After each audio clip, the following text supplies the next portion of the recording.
વાસી મોડાસાના ખાટકીવાડામાં આતંકીનું મકાન છે। સૈફુલ્લા કુરેશીની સોશિયલ મીડિયામાં એક્ટિવિટી હતી અને અલ કાયદા મોડ્યુલમાં કુરેશી જોડાયેલો હતો। સૈફુલ્લા કુરેશીની તેનું જે મકાન છે, તેનું આ ઘર તે અમે આપને બતાવી રહ્યા છે। અરવલ્લી જિલ્લાના મોડાસા સ્થિત તેનું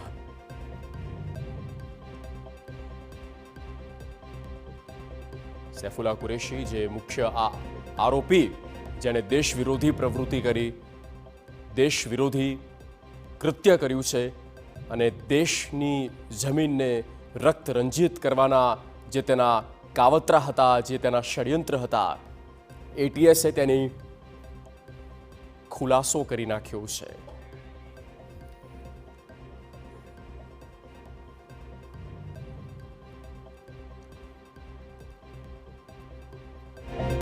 हमको कुछ नहीं पता वो फोन पे क्या करता था क्या नहीं।